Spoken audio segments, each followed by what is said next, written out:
Good morning, folks. Happy birthday to my wife, Kat, who is also our CEO here at Space Weather News. New viewers, that makes her my boss twice. Let's see what sort of show the world put on yesterday, starting at spaceweathernews.com, and we find the last day on our star with a whole lot of coronal features, not much to show for it. Bright sunspots are decaying.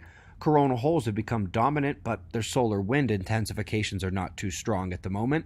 But while all was calm from a geomagnetic perspective, down here on the ground things were a bit of a different story. Tornadoes, high winds, taking on the southern states, they came in the night. From satellite, we can see the tops of the clouds and the lightning return. Folks, this lightning satellite feature is only a couple of years old, but if it had existed for longer, this would still go down as one of the most incredible January nights of lightning ever recorded. Almost insane how powerful the line was last night, and it's marching on this morning. What causes such tremendous energy would be the wind convergence, air masses crashing together that have different temperature, moisture, pressure, and electric potential, having to equalize it all in a very narrow range. In fact, the electric potential seen here in the Cape demonstrates that a huge energy flow met a wall, had to go somewhere. Indeed, it transformed to lightning, and somewhere the system is going is eastward today. Eyes open. Up next, we're going to the wildfire smoke from Australia. NASA and the ESA have been tracking the different aerosols and the overall cloud enhancement from the blaze. It's really their first chance to get to use their new high-sensitivity instruments for detecting all those particles since the full suite of detectors and tracking technology went up there. A couple of folks at MIT are discussing how to improve climate modeling, and following in Princeton's footsteps, they identify the clouds as the major source of uncertainty. Here they're trying to go a step further and reduce parameterization effects in the model by using machine learning. Not sure how well that's going to work in the end, but the important part here, they point the finger at the same place Princeton did. Up next, we're going to the nova events. Turns out they may have misjudged the stellar collapse potential, now saying that many of the stars they thought would undergo collapse will indeed actually explode.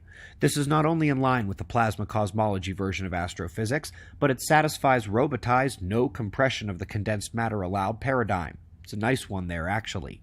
And speaking of plasma, the ESA does not want to wait for the low surface brightness machines. They want XMM Newton to start cutting down the brush right away.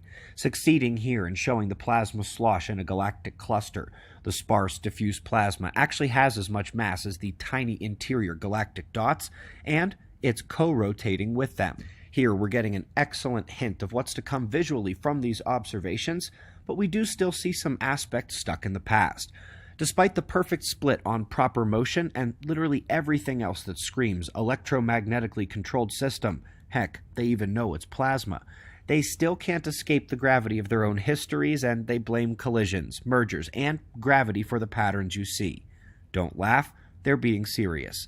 Last but not least, folks, as we get yet the latest look in the magnetism of the galaxy and how it interacts with our star, we are going to break from the climate series just this weekend to deliver tomorrow a special on the galactic magnetism. So more is coming on this. In 2 weeks, Kat will be doing her first Barnes & Noble signing for the children's books. I'll be there as well, running after the children, so if you're in the area, we'd love to see you. Link is found below the video. We greatly appreciate your support. Once again, we're going to come back to the climate series next week, but tomorrow, we're compiling 26 months of research, morning news shares, and national lab discoveries on galactic magnetism. We've got wind map forecasts and shots of our star to close. Of course, we'll do this all again tomorrow, right here, but right now it's 5 a.m. in the new Valley of the Sun. Eyes open, no fear. Be safe, everyone.